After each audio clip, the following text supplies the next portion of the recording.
आज की जो कहानी है, करीब 110 साल हो गए। इन 110 साल में 8 लोगों का कत्ल हुआ, मर्डर हुआ, और ये 8 का 8 जो कत्ल ये पहली बनी हुई है। कहते हैं क्राइम की दुनिया में, हिस्ट्री में जितने बड़े बड़े कत्ल या क्राइम हुए हैं, उनमें से सबसे मिस्टीरियस कहानियों में से एक कहानी है। 110 ईयर्स हो गए, आज तक अनसॉल्व्ड है। आज भी नहीं मालूम 8 लोगों का कातिल कौन है, और कातिल कोई है भी कि नहीं है, या इस कत्ल से किसी आत्मा, प्रेतात्मा, इन सब का कोई रिश्ता है, मालूम नहीं। लेकिन जिस बंगले में ये कत्ल हुआ वो बंगला आज भी मौजूद है। उस बंगले के अंदर रखी तमाम चीज़ें जो 110 साल पहले रखी थी वो वैसी ही रखी हुई हैं, चाहे वो बेड हो, कुर्सी हो, सोफ़ा हो, कर्टन हो। घर की हर चीज़ जो जैसे जहाँ थी आज से 110 साल पहले वो वैसे ही है। दुनिया भर के बहुत सारे टूरिस्ट, बहुत सारे जो पैरानॉर्मल एक्टिविटीज़ में बिलीव करते हैं, जिन्हें भूत प्रेत आत्माओं से बात करने का शौक़ है, देखने का शौक़ है, मिलने का शौक़ है, ऐसे लोग अक्सर इस बंगले में जाते हैं और उस बंगले में कोशिश करते हैं कि एक रात गुजारें। कहते ये भी हैं कि इस बंगले को जो मेंटेन कर रहे हैं, वो जो भी गेस्ट आता है और इस तरह के टूरिस्ट जिनकी पैरानॉर्मल एक्टिविटीज़ यानी भूत प्रेत आत्माओं में विश्वास है या वो बात करना चाहते हैं, वो उन्हें चाबी पकड़ा देते हैं और कहते हैं अब आप जाइए और पूरी रात आप अंदर रहिए, सुबह आप जब रवाना होंगे तो वो चाबी वापस कीजिएगा। इसके अलावा कोई और नहीं होता जो गेस्ट के अलावा, और मैक्सिमम एक वक्त में 8 ही गेस्ट जा सकते हैं वहाँ पे, क्योंकि वहाँ उनके रहने, खाने, सोने, पीने की जो चीज़ें हैं वो 8 लोगों के हिसाब से थी। और इस फैमिली में हालांकि उस वक्त 6 लोग रहते थे, 2 गेस्ट, तो 8 के हिसाब से। अब मैं कहानी सुनाऊँ उससे पहले आप थोड़ा सा सोचिए, तसव्वुर कीजिए, इमेजिन कीजिए कि एक घर जिसके अंदर मालूम है कि 8 लोगों का कत्ल हुआ, किस तरह से कत्ल हुआ ये भी मालूम है, किस वहशियाना तरीके से हुआ ये भी मालूम है। ऐसे घर में जाकर उन्हीं बेड पे सोना, उन्हीं कमरों में घूमना, टहलना, ख़ासतौर पर रात को, क्या बीतेगी। मैंने बहुत पहले, याद है मुझे, इसी क्राइम तक की कहानी के एपिसोड में एक कहानी सुनाई थी, अपनी ही क्राइम रिपोर्टिंग की। चंडीगढ़ में एक डेंटिस्ट का कत्ल हो गया था, और चंडीगढ़ के एक नामी 5 स्टार होटल में, और मुझे वो कवर करने के लिए जाना था। तब हम लोग एक शो निकालते थे, जुर्म, जो बहुत ज़माने तक चला लेकिन फिर बंद हो गया, वीकली शो था। तो उसके लिए वहाँ जब गए उसी होटल में, तो हमें ये भी पता था होटल वाले शूट करने तो देंगे नहीं, क्योंकि उनकी भी साख आन बान की बात है, क्राइम हुआ है, मर्डर हुआ है। तो हम लोगों ने होटल में चेक इन किया एक टूरिस्ट के तौर पर, और इत्तेफाक से जो रिसेप्शन पे बैठा हुआ था वो शख्स पहचान गया था। तो उससे हमने यही कहा था कि अभी बीच में बातचीत में उसको उलझाया था कि उसने बोला हाँ ये कत्ल हुआ। तो मैंने कहा वो रूम, मुझे याद है वो 3rd फ्लोर पर शायद था। तो उसने कहा वो खाली, और मीडिया में चूँकि आ चुका है, लोगों को भी पता चल चुका है, तो जनरली जो भी गेस्ट आते हैं उस कमरे में ठहरते नहीं हैं। तो मेरे साथ कैमरामैन उस वक्त सुबोध भोपाली, सुबोध सक्सेना असली नाम है, वो थे। तो उसने मुझे आइडिया दिया, सुबोध ने, कि यार उसी कमरे में रुक जाते हैं अगर ये दे देता है तो, क्योंकि वहीं पे बाथरूम के उसके अंदर वॉशरूम में बाथ टब के पास बॉडी मिली थी, तो सब शूट वूट करने में रियलिटी आएगी। जोश था, हमने भी कहा चलो। शाम के वक्त चेक इन किया था हमने, उसी रूम हमें वो मिल गया, हम उस रूम में दाखिल हुए, सामान रखा। शाम तक से सब ठीक था, शूट वूट भी किया, लेकिन जब रात सोने का वक्त आया, बत्ती बंद हुई, अब वॉशरूम भी जाना है और उसी वॉशरूम से बॉडी मिली है। अब वो सारी चीज़ें, सारी, क्योंकि विजुअल भी हमने देख रखे थे उस वक्त के स्पॉट के, तो सारी चीज़ें दिमाग में घूमने लगी और वॉशरूम जाने में भी डर लग रहा था। वो रात बड़ी मुश्किल से काटी, हमें 1-2 दिन और रहना था, क्योंकि पुलिस, बाकी लोगों से मिलना था और भी सच्चाई टटोलनी थी। तो पूरी रात लगभग जाग के ही कटी। दहशत की वजह से नींद नहीं आई, क्योंकि हमें मालूम था जिस बेड पे सो रहे हैं उसके पास एक दीवार है, उस दीवार के बराबर में वॉशरूम है, उस वॉशरूम में एक खून से सनी हुई लाश मिली थी सिर्फ 3 दिन पहले, और उसी जगह हम लोग हैं, उसी वॉशरूम को हम यूज़ कर रहे हैं। तो ये सारी चीज़ें असर कर रही थी। तो खैर रात बड़ी मुश्किल से कटी। सुबोध की भी हवा ख़राब थी। सुबह हमने जो पहला काम किया वो ये कि जब ब्रेकफास्ट के लिए गया बुफे में, तो पहली रिक्वेस्ट ये कि रूम बदल दो भाई और कोई और रूम दे दो। तो उसने कहा सारे फ्लोर पे एक ही जैसा रूम है ये। तो हमने कहा फिर तो किसी और फ्लोर भी चेंज कर दो। फिर अगले दिन हमने फ्लोर भी चेंज किया और फिर 2 दिन और रहा, पर वो बाकी के 2 रात तसल्ली से गुजरे। मैं इसलिए बता रहा हूँ कि जब ऐसी चीज़ जहाँ पे होती है, वहाँ आप जब पहुँचते हैं स्पॉट पे, सीन पे, तो वो सारी चीज़ें आपके दिमाग में घूमती हैं। लेकिन ऐसी जगह एक ऐसा बंगला जिसके अंदर 8 लोगों का कत्ल हुआ और कातिल आज तक नहीं मालूम कौन है, उस जगह पर ऐसे भी दीवाने लोग हैं जो जाते हैं सिर्फ और सिर्फ कि शायद कोई भूत आए, कोई सच्चाई बताए, कोई कहानी बताए और उस कत्ल को वो सुलझा सकें। बहुत सारे लोगों ने इन 110 सालों में कोशिश की इस कत्ल की पहेली को सुलझाने की। पर आज की कहानी शुरू करूं उससे पहले एक बार फिर आपको जानकारी दे दूं कि जो कहानियां मैं सुनाता हूं क्राइम तक पर आप सुनते हैं, कुकू एफएम पर ही ऐसी ही कहानियां आप सुन सकते हैं। कुकू एफएम पे न सिर्फ क्राइम की कहानियां, मिस्ट्री, मर्डर, अलग अलग किस्से, बायोग्राफी, बल्कि दुनिया के अलग अलग फील्ड की भी कहानियां। तो कुकू एफएम पर भी आप ज़रूर कहानी सुनें। और क्राइम तक फैमिली मेम्बर के लिए क्राइम 50 है, बाकी डिस्क्रिप्शन में लिंक है, आप उसको ज़रूर देख के पढ़ें और मौका मिले तो कुकू एफएम पर जाकर भी कहानी सुनें। अब आते हैं आज की अपनी कहानी पर। कहानी अमेरिका की है। अमेरिका में एक जगह है विलिस्का। तो विलिस्का मॉन्टगोमेरी काउंटी और इसी में है आयोवा। तो कहानी विलिस्का को आप शॉर्ट में समझिए, विलिस्का टाउन। विलिस्का टाउन में ये कहानी है 1912 की, 1912 की। विलिस्का एक शांत सा शहर था। 1912 में इसकी कुल आबादी, यहाँ पे जो लोग रहते थे, करीब 2500, 2500 ओनली। नया नया ये शहर डेवलप हो रहा था। जो नए नए बिजनेसमैन थे वो इस शहर में आकर रह रहे थे ताकि शहर को भी डेवलप कर सकें और अपने बिजनेस को भी इस्टेब्लिश कर सकें, उनके लिए मौका था। तो बड़े शांत प्रिय लोग, शांत शहर, टोटल 2500 की आबादी। बस इस शहर से जब अक्सर रेलवे ट्रैक था और 2500 की आबादी आपको पता है, तो आबादी के बीच से रेलवे ट्रैक और ट्रेन गुजरती थी। तो दिन भर में जब भी कोई ट्रेन गुजरती उसी का एक शोर सुनाई देता। इसके अलावा शहर बिल्कुल शांत। इसी शहर में एक बिजनेस करने वाला एक परिवार रहता था जिनका नाम था जोसिया बी मूर। उम्र उस वक्त उनकी 43 थी, 43 साल। तो जोसिया बी मूर अभी भी इस कहते हैं विलिस्का की 2019 में कि 11,000 करीब रेजिडेंट्स वहाँ पे रहते हैं। तो आज भी आबादी के हिसाब से देखें तो बहुत कम है। पहले 2500 थे, अब 11,000। तो जेसिया मूर ये एक बिजनेसमैन थे, जोसिया मूर, और वहीं पे रहते थे ये विलिस्का में। इनकी शादी हुई सारा मूर से। दोनों पति पत्नी के 4 बच्चे हुए। चारों बच्चे की उम्र 1912 में 11 साल, 10 साल, 7 साल, 5 साल, 8 साल और 12 साल थी। बल्कि इनमें 4 बच्चे इनके थे। 2 बच्चों की आगे कहानी बताता हूँ आपको। तो सबसे बड़े जो बच्चे थे उसकी उम्र थी 12 साल। तो जोसिया मूर और सारा मूर इस घर में रहते थे। जोसिया का अपना बिजनेस था और ये लोग बड़े शरीफ, शांत स्वभाव के और बहुत ही धार्मिक। इस इलाके में जो चर्च था, उस चर्च की ज़्यादातर देखभाल और बाकी चीज़ें सारा मूर किया करती थी और बहुत एक्टिव मेंबर थी। हर संडे के प्रेयर में भी वो सबसे पहले हाजिर होती और लोग भी इन दोनों की बड़ी रिस्पेक्ट करते और इनके 4 बच्चे थे। सब कुछ ठीक चल रहा था। 2000 बल्कि सॉरी बार बार कह रहा हूँ, 1912 10 जून की तारीख आती है, 10th जून को जिस चर्च में सारा बहुत ज़्यादा काम करती थी, उस चर्च ने चिल्ड्रंस डे मनाने का एक प्रोग्राम रखा बच्चों के लिए और प्रेयर स्पेशल रखी, बच्चों के परफॉर्मेंस रखे। तो चूँकि इस चर्च के साथ खुद पति पत्नी बहुत क्लोज जुड़े हुए थे, दोनों अपने 4 बच्चों को लेकर चर्च पहुँचते हैं सुबह से ही। वहाँ अलग अलग फंक्शन होते हैं, अलग अलग बच्चों के कार्यक्रम होते हैं, प्रेयर्स होता है। रात करीब 9:30 बज जाता है चर्च के इस तमाम प्रोग्राम, अवार्ड फंक्शन को ख़त्म होते होते। अब ये जब 9:30 बजे ख़त्म होता है तो मूर फैमिली अपने 4 बच्चों के साथ अब घर के लिए निकलते हैं।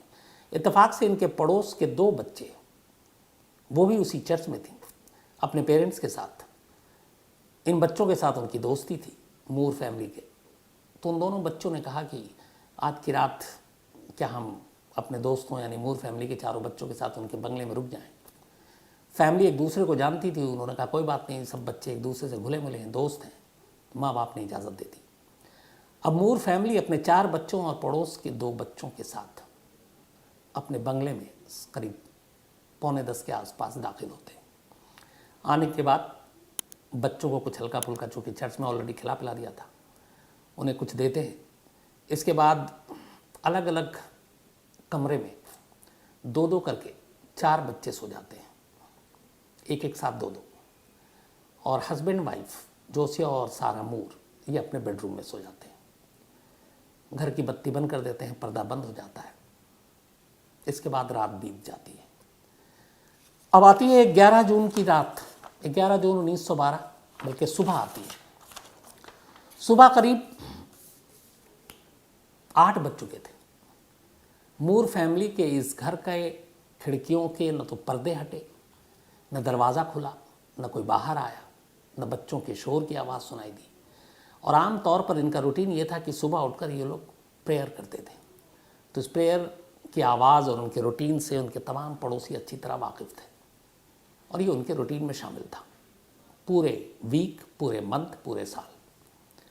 लेकिन 11 जून की सुबह अटपटी इसलिए थी कि मूर फैमिली का कोई भी शख्स कमरे से या घर से बाहर नहीं आया। एक इनकी पड़ोसी की नज़र पड़ी।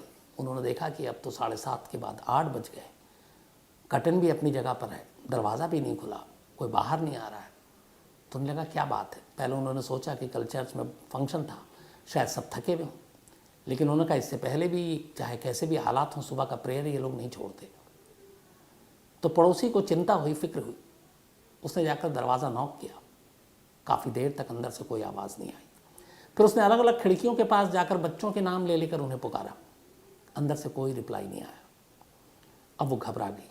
इसके बाद उसने इसी सारा मूर का एक भाई इसी मोहल्ले में करीब इनके बंगले से थोड़ी दूर पर रहा करता था, उस नेबर को चिंता हुई, दरवाज़ा खोलने की कोशिश की, दरवाज़ा बंद था, अंदर जाने का कोई रास्ता नहीं था। तो उसने फिर घबरा कर सारा के भाई को खबर भिजवाई कि कुछ अजीब लग रहा है, क्योंकि घर के दरवाज़ा नहीं खुले, कोई फैमिली मेम्बर बाहर नहीं आ रहा है। इसके बाद सारा का भाई आता है। आने के बाद वो देखता दरवाज़ा बंद है। किसी तरीके से वो पिछले एक दरवाजे को खोलकर अंदर दाखिल होता है। जब वो अंदर दाखिल होता है तो सीधे पहले बेडरूम में दाखिल हो। सबसे सामने उसके जो पहले था वो बेडरूम था, जिसमें सारा और उसके हस्बैंड जोसिया सोया करते थे। जब वो बेडरूम में कदम रखता उसकी चीखें निकल जाती हैं। पूरे बेडरूम का फर्श और बेड खून से लाल, और उन दोनों की खून से लथपथ लाशें पड़ी हैं। लाशें भी ऐसी कि देखकर आदमी होशो हवास खो दे। सर बुरी तरह कुचला हुआ, जोसिया की एक आंख लगभग बाहर निकली हुई। उसी तरीके से वाइफ सारा की सर बेहद कुचला हुआ, और देखकर लगता था कि मारने वाले ने बड़ी बेदर्दी से मारा है। इन 2 लाशों को देखकर सारा के भाई से बर्दाश्त नहीं हुआ और वहाँ पे रहने की और बाकी बच्चों को देखने की हिम्मत नहीं हुई। वो उल्टे पैर वापस आता है, पड़ोसी को बताता है कि मार्शल को फ़ोन करो, वहाँ की पुलिस को। पुलिस की टीम को खबर दी जाती है। अब पुलिस की टीम अगले 10 मिनट में वहाँ पहुँच जाती है। अब पुलिस की मौजूदगी में सारा का भाई, पड़ोसी उस घर में दोबारा दाखिल होते हैं। बेडरूम में 2 लाशें देख चुके थे। अब इसके बाद पुलिस और बाकी लोग एक एक कमरे के अंदर दाखिल होते हैं। हर कमरे में एक लाश, हर बेड पर लाश। उस घर में जितनी बेड थी, बच्चों के और माँ बाप के हिसाब से सारी लाशें थीं। 2 पड़ोस के बच्चे थे, वो एक्स्ट्रा, वो 2-2 करके सोए थे, उनकी भी लाशें थीं। पुलिस ये देखते ही फिर फॉरेंसिक और डॉक्टरों को फ़ोन करती है। वहाँ पे डॉक्टर पहुँचते हैं। डॉक्टर आने के बाद घर का मुआयना करते हैं, देखते हैं। इन तमाम लाशों में देखकर ये लगा कि इन सबको नींद में मारा गया जब ये सो रहे थे, सिवाय एक बच्ची के जिसकी उम्र 9 साल थी। उस बच्ची की लाश इकलौती ऐसी लाश थी जो बेड पर तिरछी पड़ी हुई थी, और उसके बाहों पे भी चोट के निशान थे, और ऐसा लगा था कि शायद वो जाग गई और उसने खुद को बचाने की कोशिश की, और इस बचाने की कोशिश में हमलावर ने उसे अलग अलग जगहों पे मारा, और इसलिए उसकी लाश भी उस हालत में नहीं थी जैसे बाकी सोए हुए हालत में थी। जोसिया मूर और सारा मूर के कमरे में एक हथौड़ा पड़ा हुआ था, खून से लथपथ। उसको देखने के बाद यह तय हो गया कि सारे कत्ल इसी हथौड़े से हुए हैं, एक्स से। फिर सारी लाशों का जब मुआयना किया गया, डॉक्टर ने देखा तो अंदाज़ा लगा कि हर एक शख्स को, जिनमें बच्चे भी हैं 9 साल के, 11 साल के, 12 साल के, कम से कम 20 से 30 बार उनके सर पर हथौड़े से वार किया गया। 20 से 30, 20 to 30 टाइम्स। और सबसे ज़्यादा बुरी तरह जो मारा गया वो उस घर के मालिक जोसिया मूर को। उसका ये था कि एक तरफ हथौड़े से भी मारा गया और दूसरी तरफ जो तेज़ धार ब्लेड थी उससे भी उसके चेहरे पे और सर पे हमला किया गया, यहाँ तक कि उसकी आंखें बाहर निकाल ली एक। तो इन सब को देख कर ये अंदाज़ा हो गया था कि शायद जो हमलावर था उसको सबसे ज़्यादा नफरत जोसिया मूर से थी और उसे सबसे बेदर्दी से उसी को मारा था। घर से जो लाशें निकली उसमें जोसिया मूर की, उनकी वाइफ सारा मूर की 39 साल, हरमन की जिसकी उम्र 11 साल थी, इसके अलावा मैरी कैटरीन मूर की 10 साल थी, आर्थर मूर की 7 साल, पॉल मूर की 5 साल और 2 पड़ोस के बच्चे जो आए थे, ईना स्ट्रिंगलर 8 साल और लीना स्ट्रिंगलर 12 साल, और ये दोनों भी बहनें थीं। तो 4 भाई बहन इधर और 2 सगी बहनें उधर, 6 बच्चे 7 साल से लेकर 12 साल तक के, और हस्बैंड वाइफ 47 और 39 साल की उम्र जिनकी। डॉक्टरों ने पोस्टमार्टम किया, इसके बाद सारी फॉरेंसिक एग्जामिन की, तो उन्होंने फिर जो रिपोर्ट दी उसके हिसाब से ये 8 के 8 कत्ल रात 12 से लेकर सुबह 5 बजे के दरमियान हुए। घर की तलाशी के दौरान पुलिस ने देखा कि सिगरेट के 2 बट्स मिले और उसको देखकर यह अंदाज़ा लगाया गया कि जो कातिल था उसने बड़ी तसल्ली से सबका कत्ल किया, घर में बैठा, सिगरेट पी, फिर उसने जाकर बाथरूम में हाथ धोए और ये सब करने के बाद तसल्ली से वहाँ से निकला। जाते जाते वो घर की चाबी ले गया और दरवाज़ा बाहर से लॉक कर गया। अब यहाँ से पुलिस की तफ्तीश शुरू होती है। जब 8 कत्ल की खबर इस विलिस्का जैसे छोटे और शांत शहर में लोगों तक पहुँचती है, लोग मतलब अजीब सी उनकी हालत हो जाती कि ये कैसे, कोई यकीन करने को तैयार नहीं। 11 जून को ही जब इस एक साथ 8 कत्ल की पता चली खबर, तो इस छोटे से शहर की लगभग पूरी आबादी मूर फैमिली के इस बंगले के बाहर जमा हो गई। बहुत से लोग अंदर जाने की कोशिश करने लगे। तब जो उस वक्त फॉरेंसिक के डॉक्टर थे, डॉक्टर एफ.एस. विलियम्स, ये पहले शख्स थे जो वहाँ पहुँचे थे पुलिस के साथ। डॉक्टर विलियम ने बाहर लोगों की भीड़ देखकर एक लाइन कही उनसे, और वो लाइन ये थी कि अंदर मत जाओ। अगर तुम लोग अंदर गए और जो भी है वहाँ तुमने देखा तो अपनी ज़िंदगी के आखिरी पल तक तुम लोग पछताओगे, इसलिए मत देखो, मत जाओ। ये इसलिए उन्होंने कहा था, जो लाशों की हालत थी वो देखने के बाद ताउम्र कोई शायद उस मंज़र को, उस तस्वीर को अपने दिमाग से निकाल नहीं सकता था और उनके दिमाग पे इसका गहरा असर होता, और इसलिए वो मना कर रहे थे। लेकिन फिर भी बहुत सारे लोग उस बंगले के अंदर दाखिल हो गए। उन्होंने उन लाशों को देखी और इस चक्कर में जो बहुत सारे सबूत थे, फिंगरप्रिंट्स थे, डीएनए थे, हालांकि उस वक्त डीएनए इतना वो नहीं था लेकिन था, वो सारी चीज़ें तहस नहस हो गई और एक पुलिस बेसिक इन्वेस्टिगेशन में जो कई चीज़ें सबूत बनकर सामने आ सकती थी वो बर्बाद हो गई। अब इसके बाद पुलिस ने तफ्तीश शुरू की। तफ्तीश शुरू करने के बाद अब पुलिस ने पता किया कौन कौन सबसे पहले के ऐसे हथौड़े से कत्ल करने वाले कौन कौन लोग हैं। 7-8 सस्पेक्ट आए। एक ऐसा मिला जिसने कुछ वक्त पहले ही अपनी बीवी, अपनी सास को हथौड़े से मारा था, उसको पकड़ा गया, लेकिन पता चला कि उस दिन उसकी मौजूदगी वहाँ नहीं थी। एक और था जिसने अपनी फैमिली के 3 लोगों का कत्ल किया था हथौड़े से, उसको भी पकड़ा गया, लेकिन पता चला कि वो भी इसमें नहीं शामिल है। तो पुलिस ने हथौड़े के एंगल से तो तमाम छानबीन की, लेकिन कोई सबूत नहीं मिला। मूर फैमिली की दुश्मनी भी किसी के साथ साबित नहीं हुई और जिस तरीके से मारा गया उससे साफ था कि वो मार नहीं आया था, लेकिन अगर उसकी दुश्मनी उससे थी तो सिर्फ बच्चों को क्यों उसने सारे को मार डाला। तो ये सारे सवाल थे जिसका जवाब पुलिस को नहीं मिल रहा था, बट बहुत सारे सस्पेक्ट पुलिस के सामने आए थे।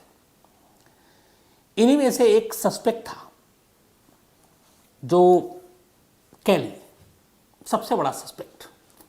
अब कैली सबसे बड़ा सस्पेक्ट क्यों था? 10 जून की रात को कैली इस शहर में था, विलिस्का में, और वो एक स्कूल में मिलने आया था प्रिंसिपल से। शाम को वहीं था और रात को भी विलिस्का में था, लेकिन इसने विलिस्का सुबह 5 बजे छोड़ दिया और ट्रेन से किसी बाहर जगह निकल गया, विलिस्का से बाहर। अब ये सारे कत्ल डॉक्टरों के हिसाब से 12 से 5 के दरमियान हुए। वो भी रात को वहीं और 5 बजे ही शहर छोड़ता है। ये 2 चीज़ें थी। दूसरा, जब कैली के बारे में पता चला तो जिस ट्रेन से जा रहा था उसमें कुछ आई विटनेस मिले, तो आई विटनेस से पुलिस को बयान दिया कि ट्रेन में जब वो बैठा था तो उसने कहा कि तुम्हें पता है इस शहर में एक घर में 8 लाशें पड़ी हुई हैं और उनमें 6 बच्चे हैं। और ये खबर ना तब तक मीडिया में आई थी ना किसी को मालूम था। अब उसने पैसेंजर को कैसे बताया, उसे क्यों मालूम था जानकारी, ये वो सारी चीज़ें थी जिसके बाद पुलिस ने कैली की तलाश शुरू की और आखिरकार कैली को पकड़ लिया। पकड़ने के बाद अब कैली के बारे में जब छानबीन की गई तो पता चला कि उसका पुराना रिकॉर्ड है, वो महिलाओं को और कई महिलाओं को छेड़खानी का उस पर इल्ज़ाम लगा है, कई के साथ वो गंदी गंदी तस्वीरें शेयर करता था।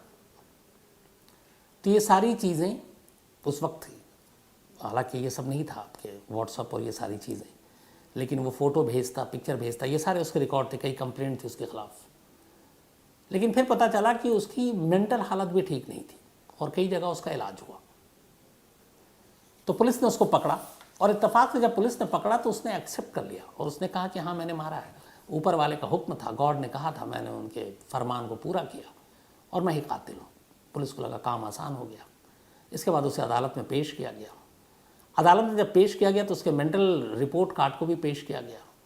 अब वहाँ पे आया कि जूरी मेंबर बढ़ गई। उसने कहा कि इसका जो कन्फेशन है, इकबालिया बयान, वो इसकी दिमागी हालत को देखते हुए एक्सेप्ट करने लायक नहीं है।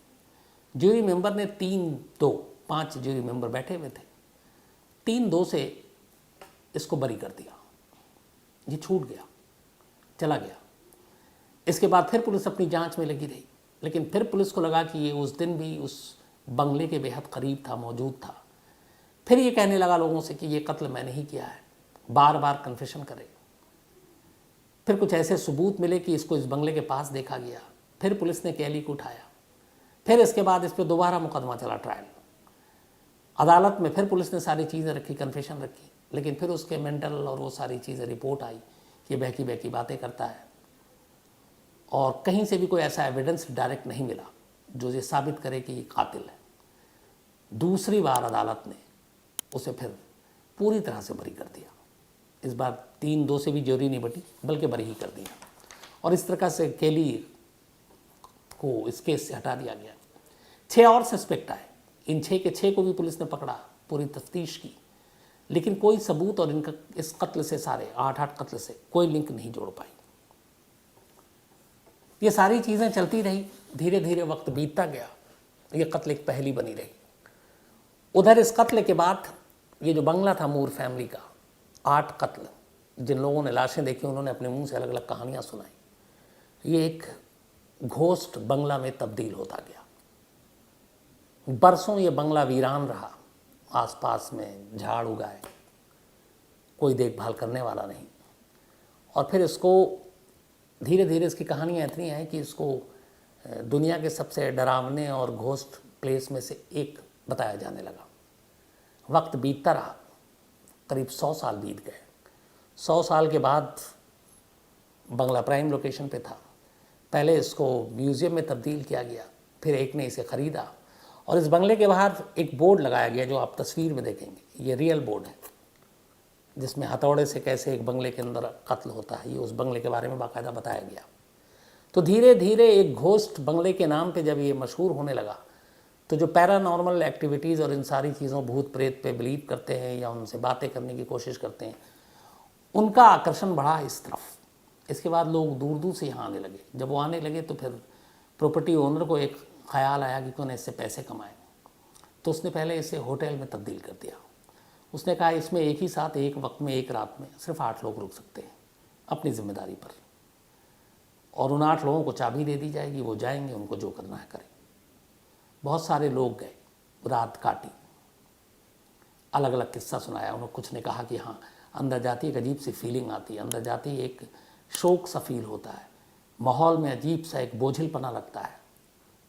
एक ऐसा शख्स था जो इत्तेफाक की बात है 10 जून, वही तारीख 1912 की जो थी, वो 2012 में 10 जून को इस बंगले में जाकर रुकता है। मतलब ठीक 100 साल बाद तारीख वही है। वो 2 थे। सुबह उनमें से एक घायल मिलता है, उसके जिस्म पे चाकू के निशान थे, लेकिन घाव इतना गहरा नहीं था कि जान को खतरा था। सुबह उसके बाद उसे अस्पताल ले जाया जाता, ठीक है, लेकिन ये पता नहीं चला कि उसे चाकू किसने मारा। पर उसने कहा कि मुझे लगा कि इस घर में कोई कातिल है जो मुझे मारना चाहता है, और वो सारी चीज़ें उसके दिमाग में थी। हालांकि इसको लेके बाद में पुलिस और लोगों ने कहा कि चूँकि उसने तारीख भी ये चुनी थी ठीक 100 साल बाद 10 जून 1912 की जगह 2012, तो उसके दिमाग में ये सारी चीज़ें घूम रही थी और इसलिए शायद ये असर था उसको। और हो सकता है वो किसी चीज़ से टकराया हो या कुछ और कर रहा हो और चाकू का घाव लग गया हो, क्योंकि घाव बहुत गहरा नहीं था। लेकिन अलग अलग लोग इस बंगले में रहे, रात गुजारी, उनके अलग अलग तजुर्बे रहे, एक्सपीरियंस रहे। अब ये बंगला एक म्यूज़ियम के तौर पर है, बाकायदा ये बोर्ड आज भी वहाँ कायम है। अमेरिका के घोस्ट प्लेसेस में से एक को इसमें आज भी माना जाता है कि ये वो है, ये बंगला। लेकिन सबसे अफसोसनाक बात यह है कि करीब 110 साल बीत गए।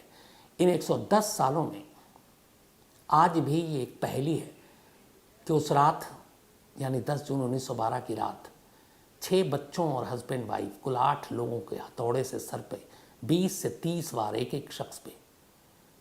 मारने वाला कौन था, मारने की वजह क्या थी, और वो कातिल कहाँ गायब हो गया, आज भी एक पहेली है। हालांकि अभी ये केस सुलझ भी जाए तो ये शर्तिया है, गारंटी है कि जो भी कातिल था वो अब इस दुनिया में नहीं होगा, क्योंकि 110 साल तो हो गए और उसने अगर कत्ल किया होगा, 20 साल की भी उम्र रही होगी तो आज 130 साल का होता।